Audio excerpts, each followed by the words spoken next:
Bom dia, queridos. Tudo bem com vocês?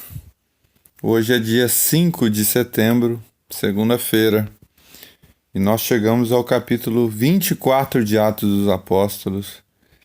E eu quero ler com vocês. Paulo agora vai estar diante de Félix.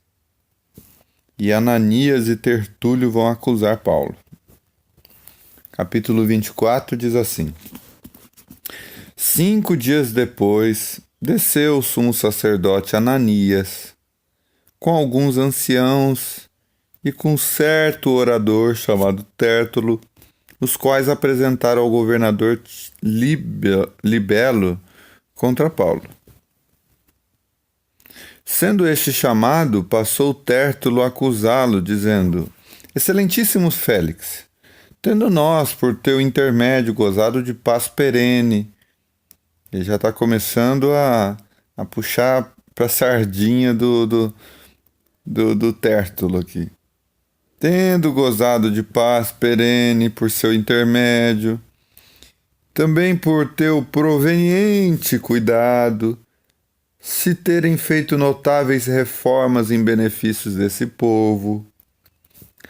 Sempre por toda parte isso reconhecemos com toda gratidão. Entretanto, para não te deter por longo tempo, rogo-te que, de conformidade com a tua clemência, nos atenda por um pouco. Parece até um advogado falando, né?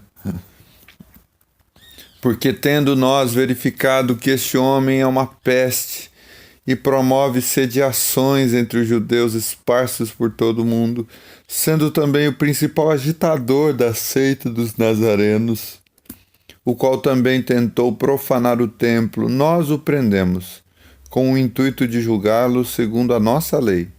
Mas sobrevindo o comandante Lísias, o arrebatou das nossas mãos com grande violência, ordenando que os teus acusadores viessem à sua presença. Tu mesmo, examinando-o, poderá tomar conhecimento de todas as coisas de que nós o acusamos. Os judeus também concordaram na acusação, afirmando que essas coisas eram assim. Paulo, tendo-lhe o governador feito sinal que falasse, respondeu: Sabendo que há muitos anos é juiz desta nação, sinto-me à vontade para me defender.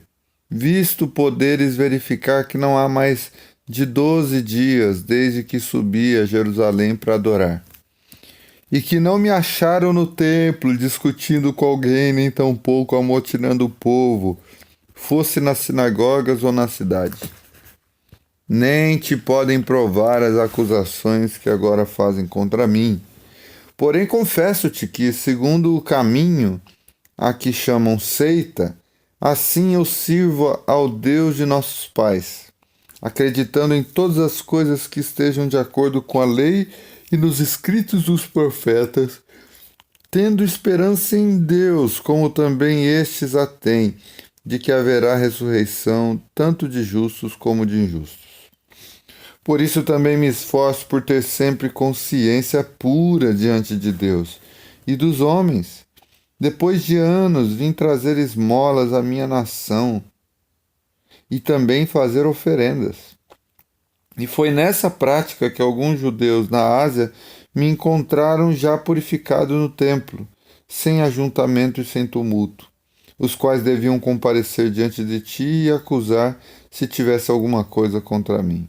Ou estes mesmos digam que iniquidade acharam em mim por ocasião do meu comparecimento perante o Sinédrio, salvo essas palavras que clamei, estando entre eles: Hoje sou eu julgado por vós acerca da ressurreição dos mortos.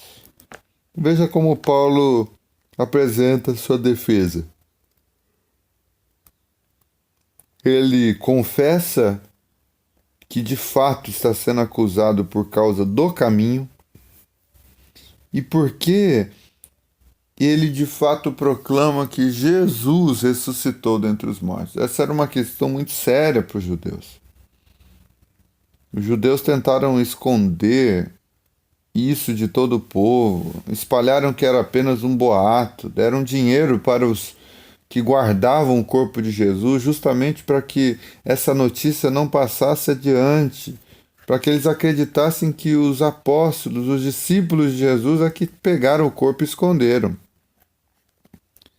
E eles estão extremamente incomodados com o que está acontecendo, eles estão perdendo o poder, eles estão perdendo adeptos, outros estão ganhando atenção, porque nós lemos no capítulo 2 que os discípulos de Jesus, os que iam crendo em Jesus, estavam ganhando a simpatia de todo o povo. E essa inveja, essa maldade que brota deles na direção dos discípulos, tentando prender, açoitar, matar, é justamente para retomar as rédeas novamente, para recuperar a centralização do poder religioso sobre si. E é por isso que eles se esforçam constantemente para fazer calar as vozes que influenciam, que têm sido instrumento de libertação e de transformação das pessoas. Vamos ver a resposta de Félix.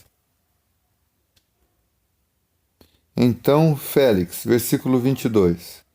Conhecendo mais acuradamente as coisas com respeito ao caminho, adiou a causa, dizendo: quando descer o comandante Lísias, tomarei inteiro conhecimento do vosso caso. E mandou ao centurião que conservasse a Paulo detido, tratando-o como indulgência e não impedindo que os seus próprios o servissem. Passados alguns dias, vindo Félix com Drusila, sua mulher, que era judia, mandou chamar Paulo e passou a ouvi-lo a respeito da fé em Cristo Jesus. Dissertando ele acerca da justiça, do domínio próprio e do juízo vindouro, ficou Félix amedrontado e disse: por agora podes retirar-te, e quando eu tiver vagar, chamar-te-ei. Esperando também ao mesmo tempo que Paulo lhe desse dinheiro, pelo que, chamando-o mais frequentemente, conversava com ele. Olha que coisa. Félix é subornável e está esperando o dinheiro de Paulo para poder o soltar. E é interessante que quando Paulo fala sobre domínio próprio, sobre o juízo vindouro e sobre justiça, ele recua. Ele tem aquela reação que muitos têm. Enquanto falamos de Jesus como amor, como misericórdia, como aquele que tira de nós os pesos da existência, são adeptos, simpáticos à mensagem do Evangelho.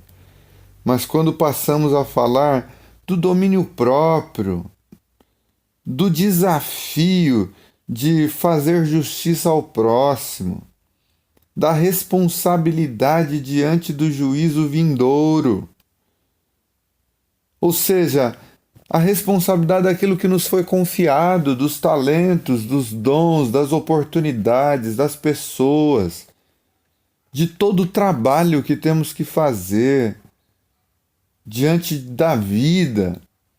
Muitas pessoas recuam quando chegamos nessa parte tão importante acerca do Evangelho.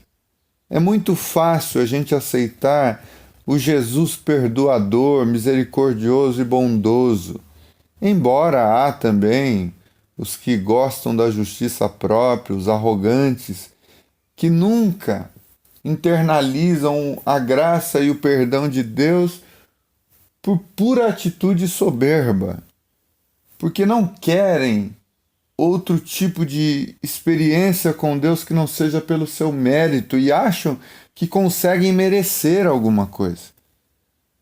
São pessoas que vivem da meritocracia, quando, na verdade, não percebem que somos pó e cinza, que estamos destituídos da glória de Deus, de que estamos mortos nos nossos pecados e delitos e que a salvação é pela graça, por meio da fé, e isso não vem de nós, é dom de Deus, não vem de obras para que ninguém se glorie. Há pessoas que querem se gloriar das suas obras, e então nunca admitem a graça de Deus. Mas tirando esses, muitos recebem com alegria a palavra da salvação, da misericórdia, da bondade de Deus. Muitos recebem com alegria o fato de que Deus é aquele que se coloca diante delas para dizer: venham a mim, vocês que estão cansados, sobrecarregados, porque eu vos aliviarei. Muitos recebem com alegria a mensagem de que Ele tomou sobre si as nossas dores, e o castigo que nos traz a paz estava sobre Ele, e pelas suas pisaduras fomos sarados. Mas quando o assunto é que o fruto do Espírito é domínio próprio, ou seja, o que o Espírito quer produzir em nós é que sejamos seres que dão conta da própria vida na luta contra as tentações, na luta contra as tendências, contra as manipulações, contra os vícios. O Espírito Santo é aquele que promove libertação, liberdade daquilo que hoje nos manipula, nos libertar daquilo que nos torna marionetes na vida. O Espírito é aquele que nos dá a capacidade de dizer não para aquilo que nós só conseguimos dizer sim.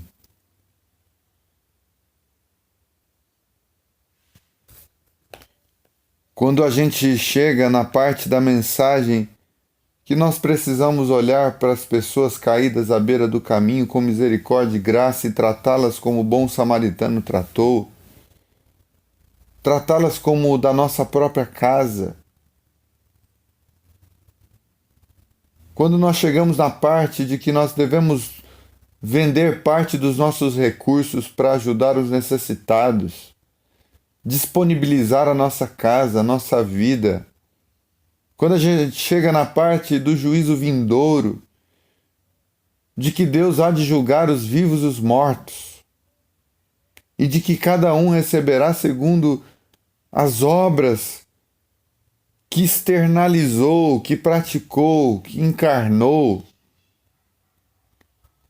nós muitas vezes recuamos, e muitos recuam e ficam amedrontados, como Félix no capítulo 25. Versículo 27. 2 anos mais tarde, Félix teve por sucessor Pórcio Festo, e querendo Félix assegurar o apoio dos judeus, manteve Paulo encarcerado. Paulo ficou encarcerado por mais de 2 anos.